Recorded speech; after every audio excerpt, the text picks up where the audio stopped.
He made the world believe I trapped him with a baby. For 10 years, I bared the shame and the burden that was not even mine to bear. People laughed and called me names for trapping a man with a child he never wanted in the first place.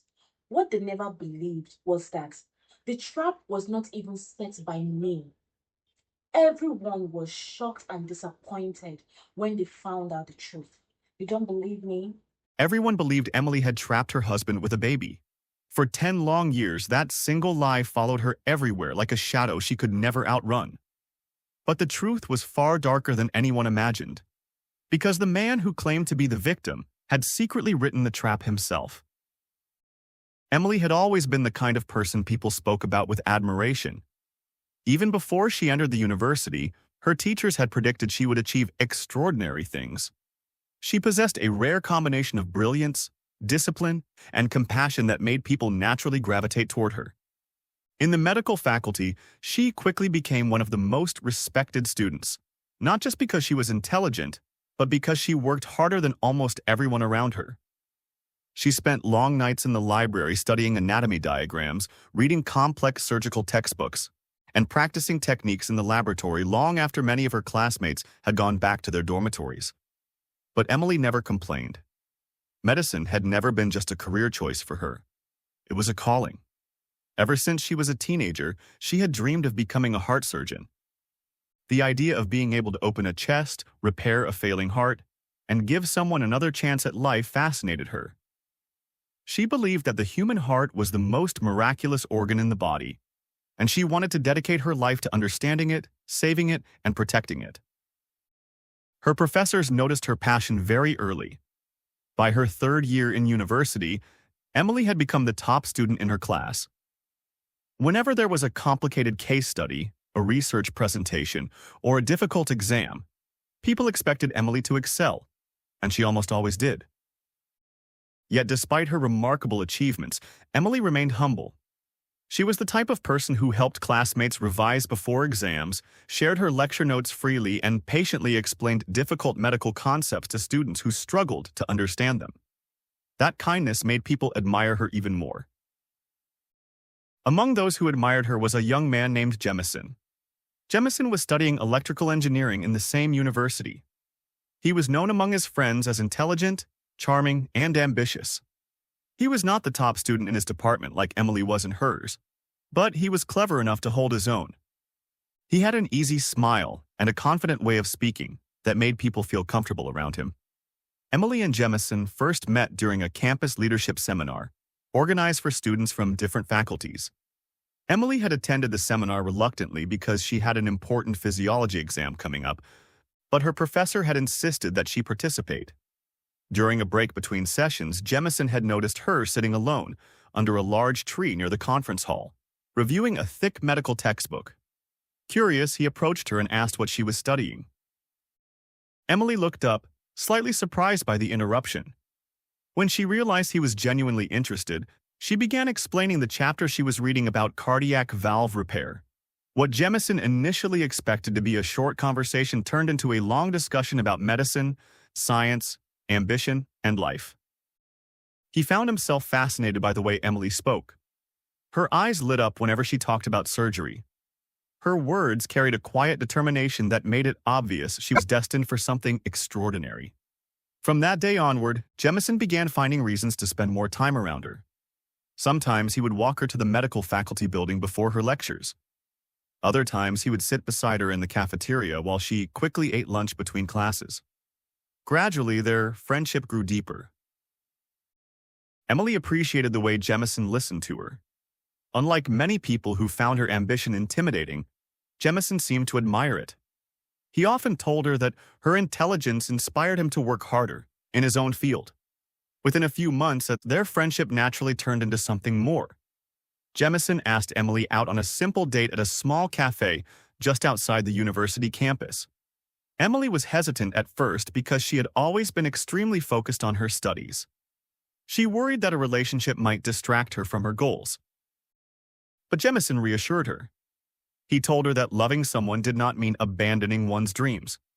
In fact, He said that people who truly cared about each other helped each other grow. Those words meant a lot to Emily. So she agreed to give the relationship a chance. Their love story soon became one of the most admired relationships on campus. They were often seen walking together between lecture halls, studying side by side in the library, or sitting quietly on the grassy lawns of the university, discussing their plans for the future. Friends joked that Jemisin looked at Emily as though she hung the stars in the sky. And in many ways, he did. He constantly praised her intelligence, her beauty, and her kindness. He told her repeatedly that she was the most remarkable woman he had ever met. Emily believed him. For the first time in her life, she felt like she had found someone who truly understood her. As the years passed, Emily continued to excel academically. By her final year in medical school, she had built a reputation that extended far beyond the university. Professors recommended her for research programs, medical conferences, and competitive academic opportunities. One afternoon, Emily received an email that would change everything. It was from an international medical scholarship committee. Her hands trembled slightly as she opened the message. The scholarship offered full sponsorship for postgraduate medical training in the United Kingdom. It covered tuition, accommodation, research funding, and placement opportunities in some of the best teaching hospitals in Europe. Emily stared at the screen in disbelief. For a moment, she wondered if she had misunderstood the message. But the more she read, the clearer it became.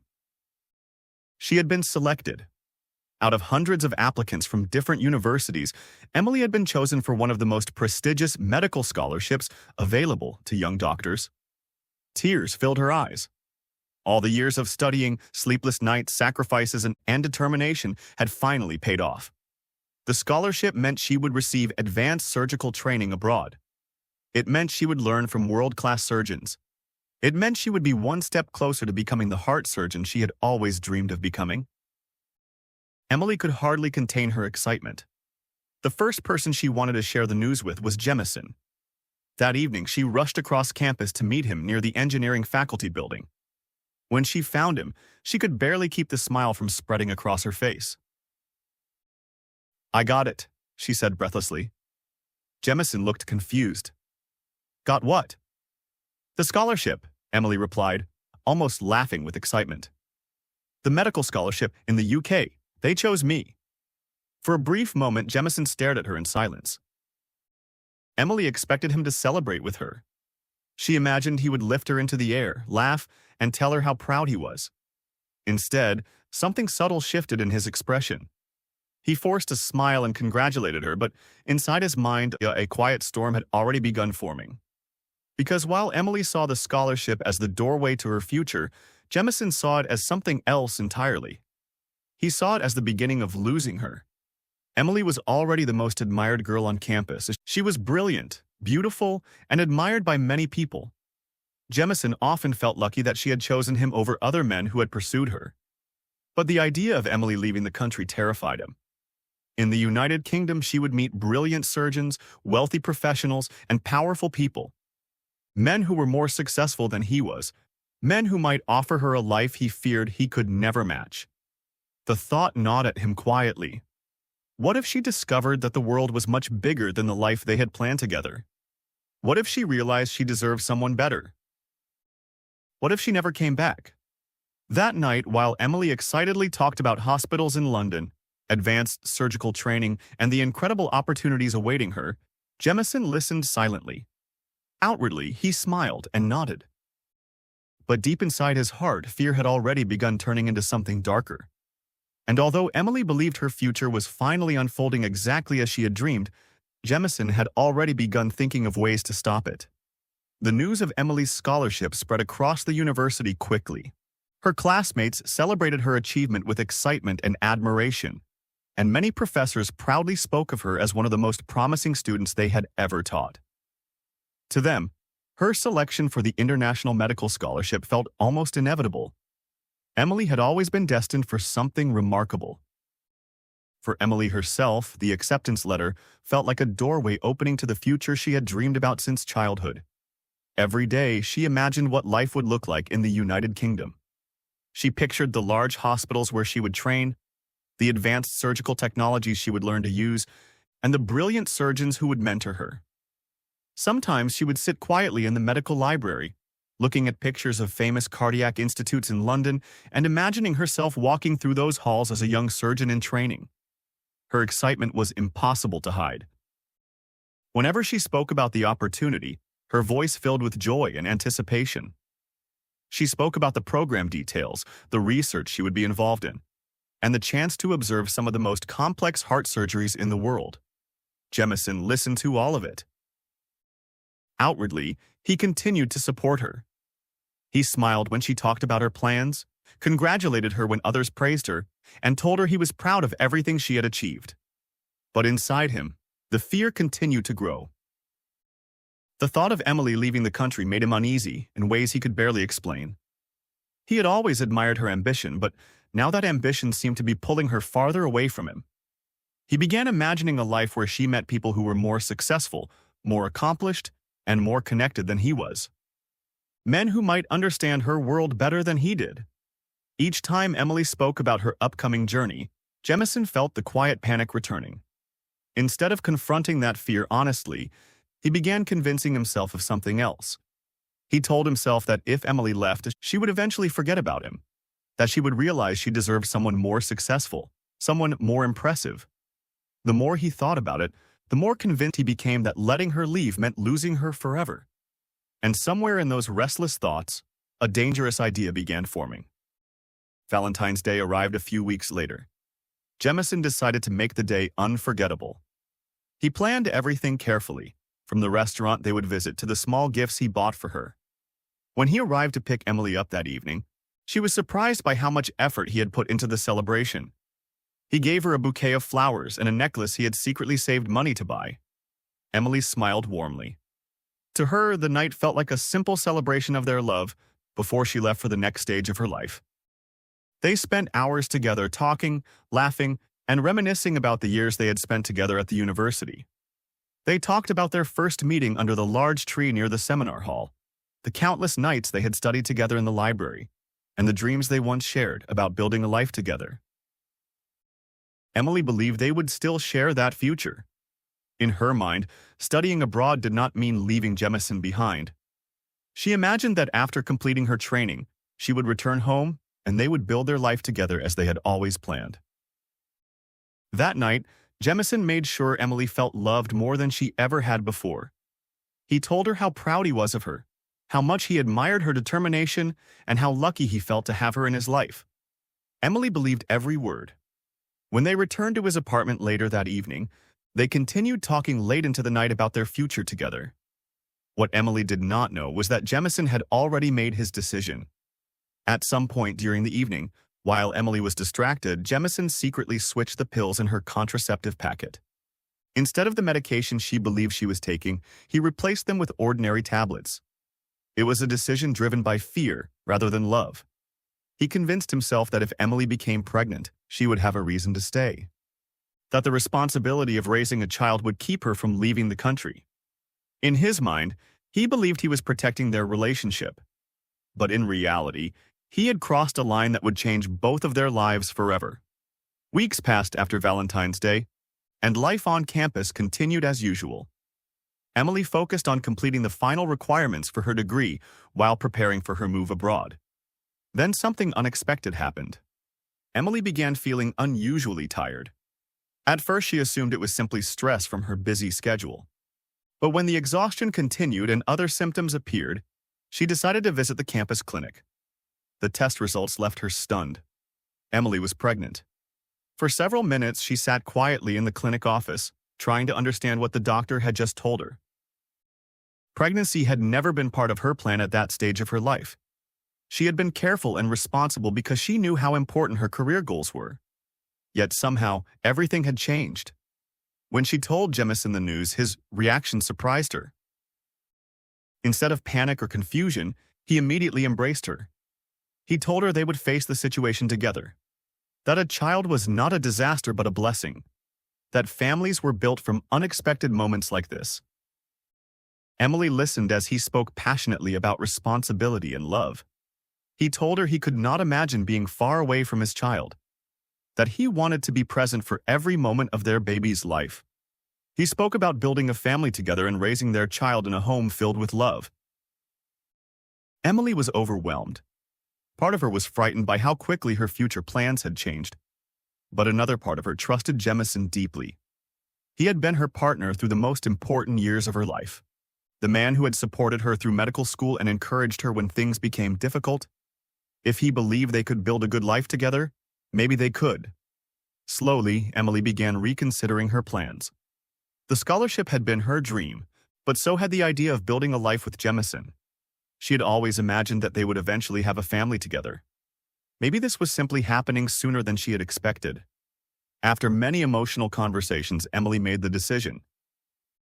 She declined the scholarship opportunity and chose to remain in the country. She believed she was choosing love, family, and a shared future with the man she trusted most. In her heart, Emily felt she was making a sacrifice for the people she loved. She believed she was choosing the life she wanted. What she did not yet know was that the decision had been shaped by a secret she had never been given the chance to understand. When Mabel was born, Emily felt a kind of love she had never experienced before. The moment the nurse placed the tiny baby into her arms, Emily's heart filled with a warmth so powerful it made tears roll down her cheeks. Mabel was perfect. Soft brown skin, delicate fingers, and bright, curious eyes that seemed to search the world even in her first moments of life. She looked so much like Emily that even the nurses joked about it. "Your daughter copied your face," one of them said with a smile. Emily laughed softly and kissed the baby's forehead. To her, Mabel was not a mistake or an accident. She was a miracle. At first, motherhood filled Emily with purpose. The sleepless nights, the endless feeding schedules, the soft cries in the middle of the night, none of it felt like a burden. Every moment she spent with her daughter felt precious. Jemisin also appeared excited during those early days. He held Mabel proudly whenever friends or family visited, telling everyone how beautiful his daughter was. Emily believed that the life they had chosen together was beginning to take shape. But beneath the happiness, something inside Emily remained unsettled. Sometimes when she watched medical documentaries or read old surgical journals she had saved from university, a quiet ache stirred inside her. She remembered the scholarship she had declined and the dream she had once held so tightly. Becoming a heart surgeon had been her greatest ambition. Now that dream seemed to exist in another life. Emily tried not to dwell on those thoughts. She told herself that dreams sometimes changed and that raising Mabel was a blessing she should never regret. Jemisin had promised her that after a couple of years, once their daughter was older, she would have the chance to continue her education. He had asked her to stay home during Mabel's early years, so the child could grow up with a stable and loving mother.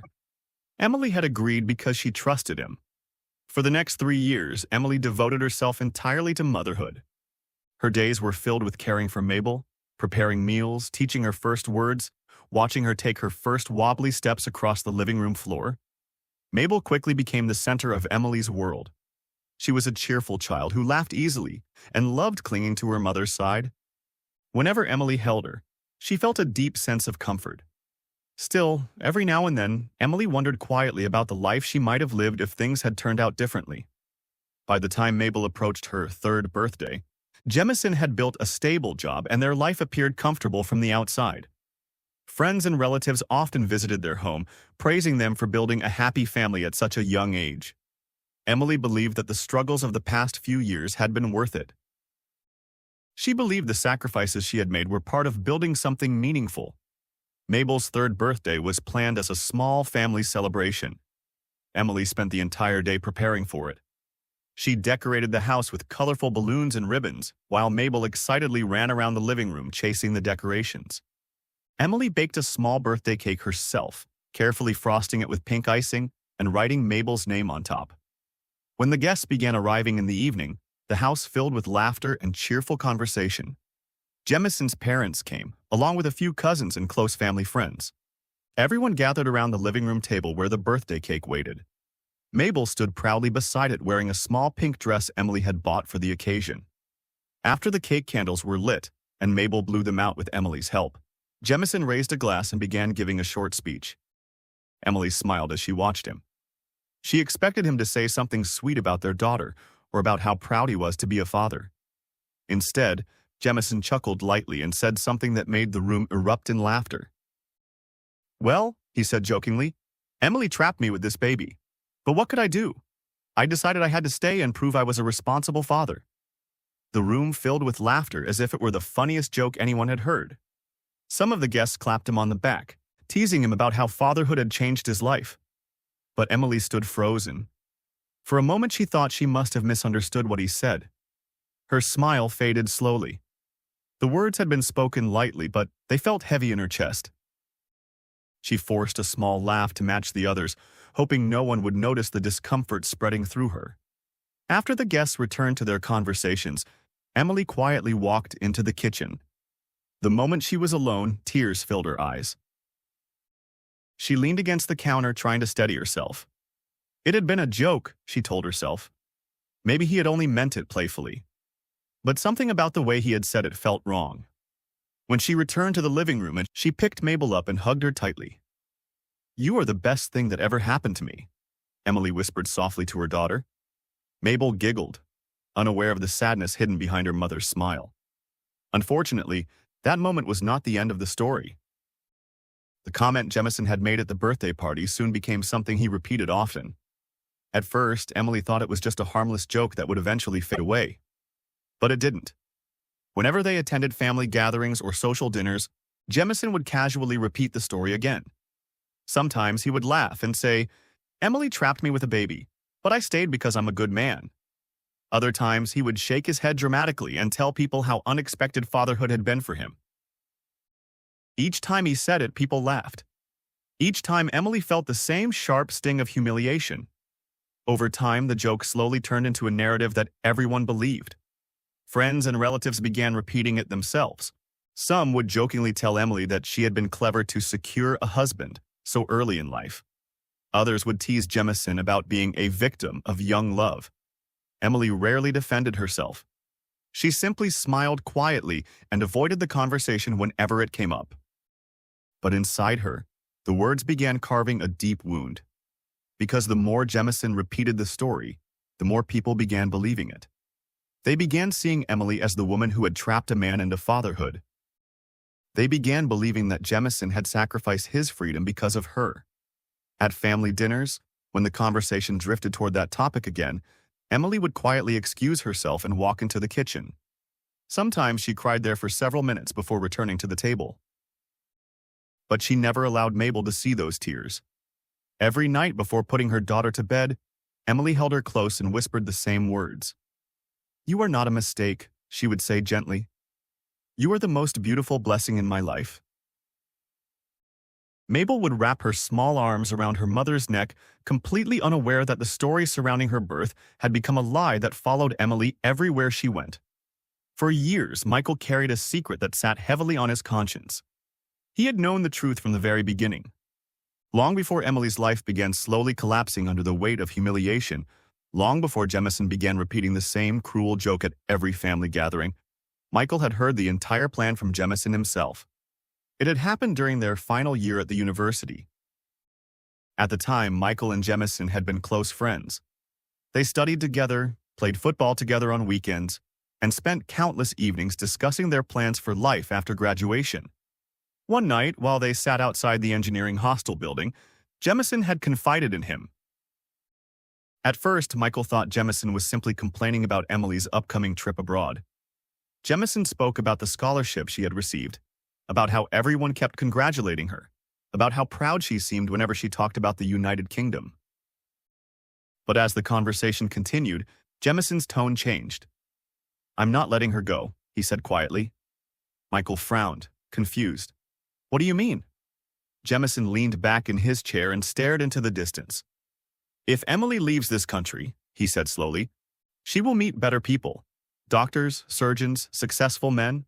People who are already living the kind of life she wants." Michael shrugged. "So what? That doesn't mean she'll stop loving you." But Jemisin shook his head. "You don't understand," he said. "Emily is the most beautiful and intelligent girl in this entire university. The only reason she chose me is because we met early. If she sees what the rest of the world looks like, she'll realize she can do better." Michael laughed nervously, assuming his friend was simply overthinking. "Then trust her," he said. Relationships are built on trust. Jemisin didn't respond immediately. Instead, he leaned closer and lowered his voice. I have a plan, he said.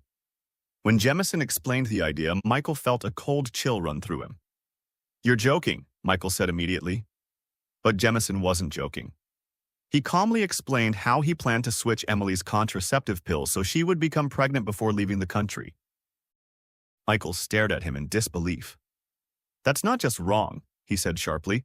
That's evil. Jemisin shrugged as if the idea were nothing more than a practical solution. I'm not hurting her, he argued. We're already in love.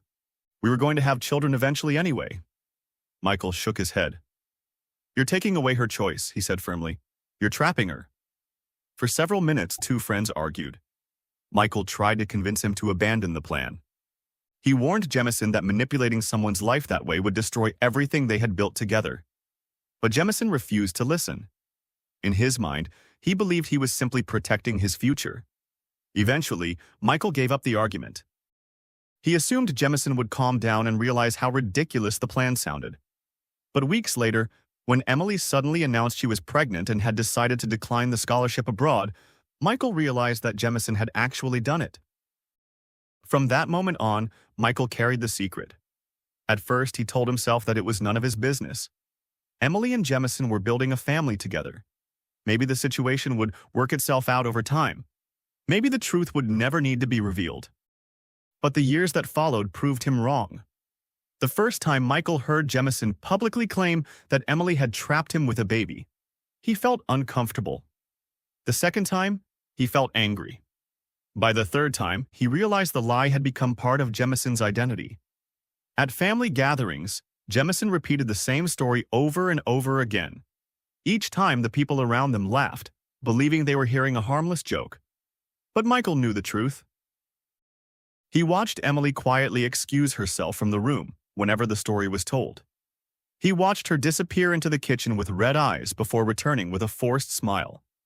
And each time, guilt twisted deeper inside his chest. Because he knew he could stop it. But he also feared what people would think if he spoke up. Some might accuse him of jealousy. Others might assume he was trying to break up his friend's family. So for 10 years, Michael remained silent. Until the night of Mabel's 10th birthday. The celebration was larger than usual. Jemisin's family had gathered in their home to mark the special milestone. Mabel had grown into a lively and curious child who adored her mother. She spent most of the evening running around the living room with her cousins, laughing and chasing balloons. Emily stood nearby watching her daughter with quiet pride. Michael arrived a little later than the other guests. Before entering the house, he sent Jemisin a message. Please, tonight don't say that story again. A few seconds later, Jemisin replied, Relax, I won't. Michael hoped he meant it. But as the evening progressed and the cake was brought out, Jemisin raised a glass just like he had done years earlier. And then he began the same speech. Well, Jemisin said with a laugh, you all know Emily trapped me with this baby. The words had barely left his mouth before something inside Michael snapped. He stood up abruptly. That's enough, he said loudly. The room fell silent. Jemisin frowned, clearly irritated. What are you doing? Michael looked around the room.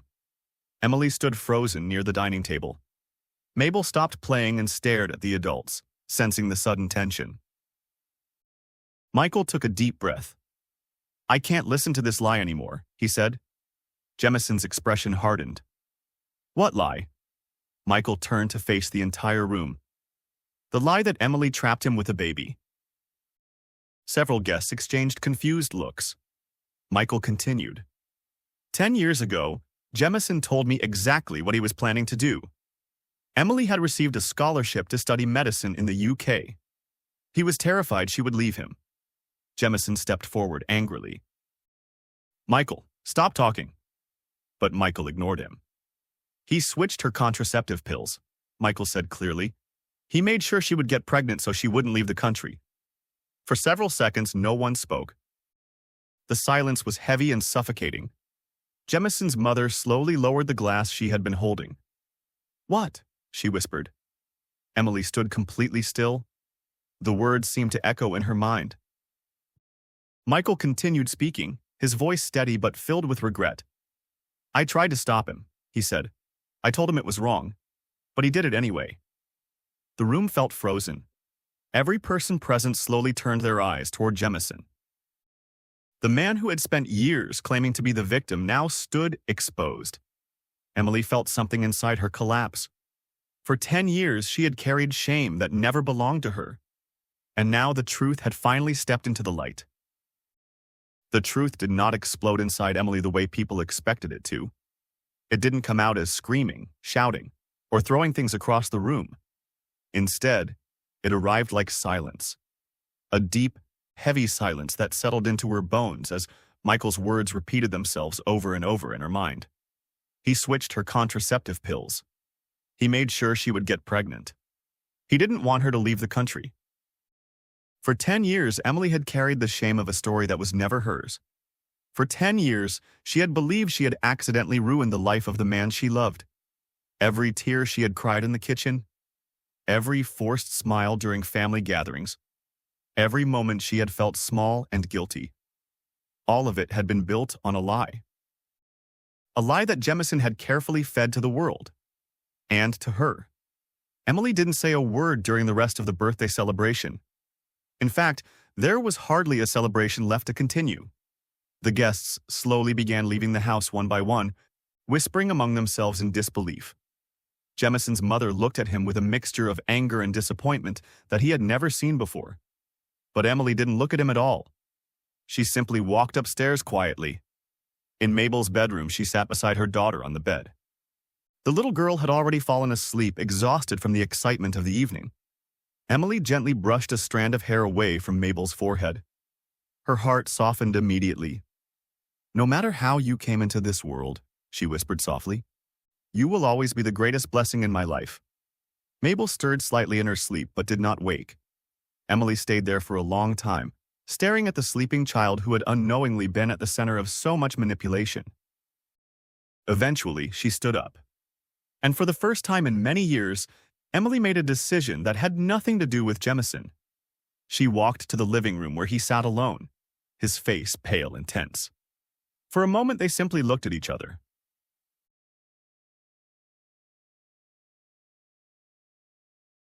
Jemisin opened his mouth as if he wanted to explain himself. But Emily raised her hand. Don't, she said quietly. Her voice was calm, but something inside it had changed. I don't want to hear it. For years, Jemisin had controlled the narrative of their lives. For years, he had shaped how everyone saw their relationship. But in that moment, Emily realized something powerful. She didn't need his explanations. She didn't need his apologies. What she needed was her life back. That night, while Jemisin sat downstairs in silence, Emily opened her laptop. Her hands moved quickly across the keyboard as she searched for international medical training programs. The scholarship she had once declined was long gone, but opportunities still existed. She read through dozens of program descriptions, university requirements, and application guidelines. The more she read, the more she felt something awakening inside her again. It was the same determination she had once carried as a young medical student. The dream had never truly died. It had only been buried. And now it was rising again. Emily spent the entire night completing applications. She wrote personal statements explaining her passion for cardiac surgery. She updated her academic records and uploaded recommendation letters from professors who had once believed in her potential. By morning, she had submitted applications to several advanced surgical training programs in the United Kingdom. For the first time in years, Emily felt something she had almost forgotten. Hope. The response came faster than she expected. Within weeks, one of the medical training programs contacted her with an acceptance offer. The position was competitive and demanding. It required long hours, intense training, and complete dedication. Emily accepted immediately. There were no long emotional discussions with Jemisin about the decision. She simply told him she was leaving. You can take care of Mabel, she said calmly. You always wanted to prove you were a good father. Jemisin stared at her in shock. You're just going to leave? He asked. Emily looked at him steadily. For 10 years, she said quietly. I stayed because I believed I owed you something. She paused. Now I know the truth. And with that, the conversation ended.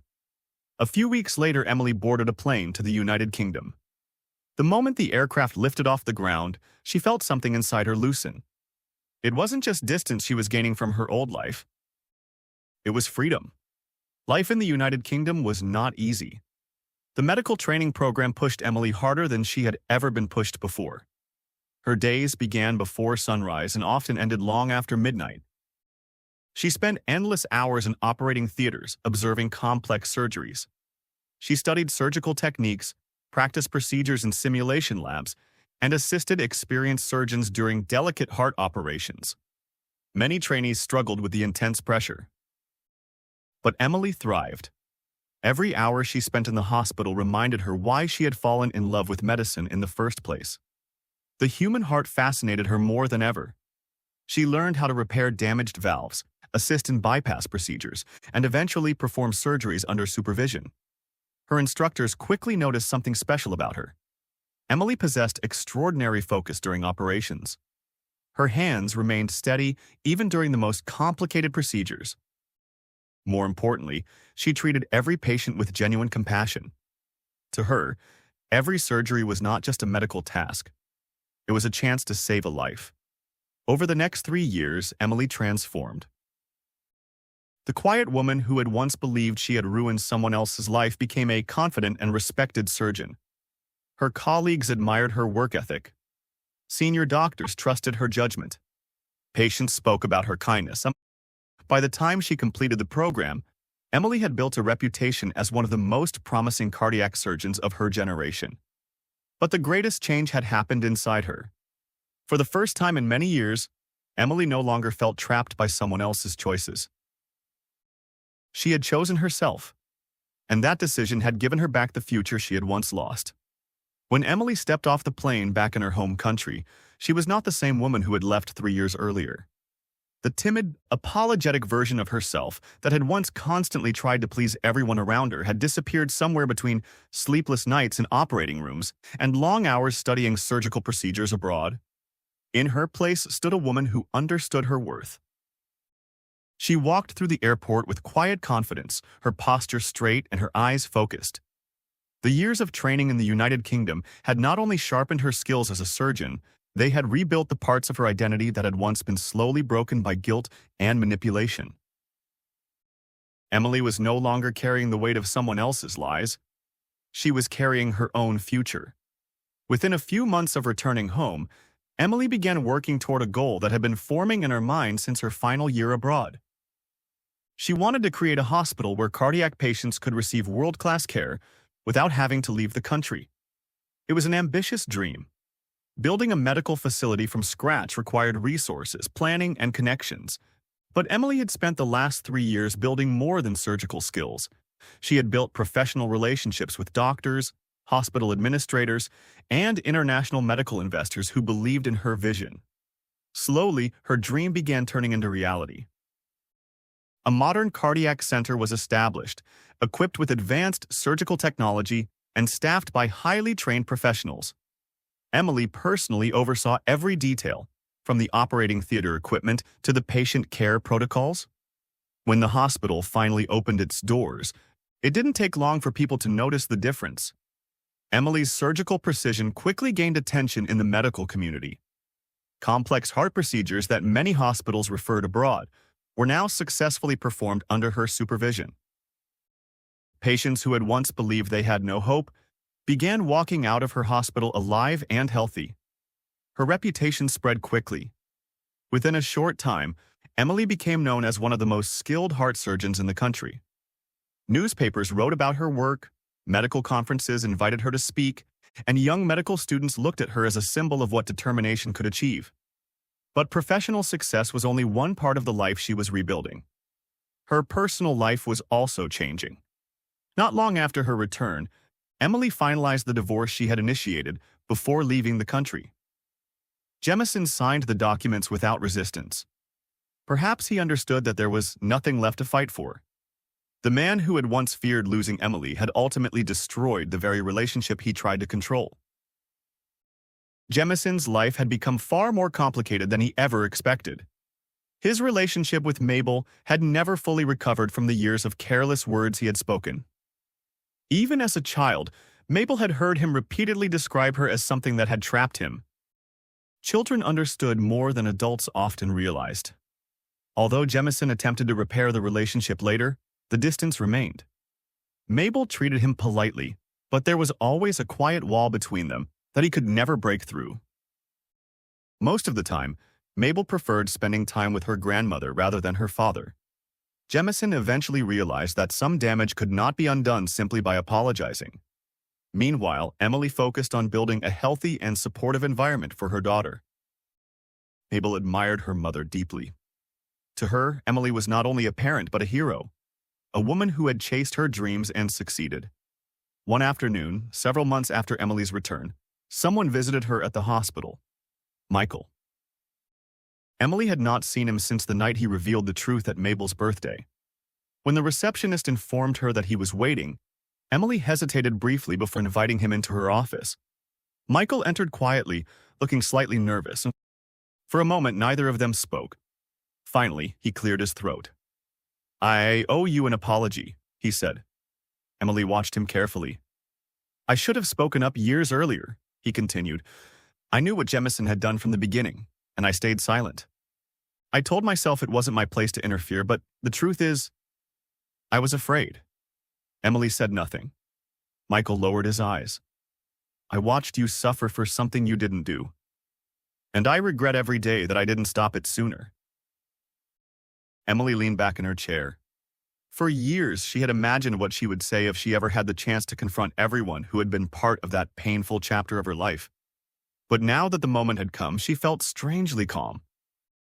"What matters," she said gently, "is that the truth came out eventually." Michael nodded slowly. "There's something else," he said carefully. Emily raised an eyebrow. Michael took a deep breath. "Back in university, before you started dating Jemisin, I liked you." Emily blinked in surprise. "I actually asked you out once," he continued with a small smile. "You probably don't remember. But you told me you already liked someone else." Emily thought back and slowly remembered. "You stepped aside," she said. Michael nodded. "I didn't want to come between you two, but even after that I always respected you. You were the kindest person I had ever met." He paused before continuing. "I never stopped admiring you." For a long moment, Emily remained silent. Her life had been shaped by betrayal and broken trust for so long that the idea of opening her heart again felt unfamiliar. But Michael had already proven something important. When the truth mattered most, he had finally chosen honesty. Over time, their friendship grew stronger. Michael became someone Emily could rely on. A steady presence who supported her work, respected her independence, and treated her with the care she had once believed love was supposed to look like. Eventually, that friendship slowly grew into something deeper. Michael did not rush her. He understood that trust had to be rebuilt gently. And when Emily finally allowed herself to believe in love again, she discovered something remarkable. This time, she was not sacrificing her dreams for someone else. This time, she was building a life where love and ambition could exist side by side. Michael welcomed Mabel warmly into his life as well. He never tried to replace her father, but he treated her with kindness and respect, earning her trust naturally over time. Their home eventually became filled with the kind of peace Emily had once thought was impossible. Looking back on the painful journey that had led her there, Emily understood something clearly. The life she was living now was not the one she had originally planned, but it was the life she was meant to have. A lie repeated long enough can make the truth disappear, but truth has a way of finding its voice eventually. Emily's story reminds us that no dream should be abandoned because of someone else's fear or control. True love does not hold people back from their future, it stands beside them as they grow. When people finally choose their own path, they often discover that the life waiting for them is even greater than the one they lost. Betrayal cut deeper than we can ever imagine. Emily lost 10 years of her life trying to be the good wife, the good mother, and trying to do right by the society, not knowing that she was literally trapped into forgetting her dreams, her goals, and her aspiration. But one thing Emily never did was let herself go when the whole world was against her. Immediately she discovered the truth, she did not let anything stop her. She got up and changed her life for herself and her child. This story is teaching us that no matter what you think your life has been through, or the years you have lost, or the time you felt that you have spent chasing the wrong things, whenever and wherever you decide to make it right, please go for it. Do not think that everything will work out just the same way you thought it would. But if you keep working hard, if you are determined, everything will definitely come back to you, and it will come back in 100 folds. This story is teaching us not to ever give up on ourselves. Hey, my flowers, I would love to hear your thoughts and your comments and what you think about the story. Catch you next time. Bye.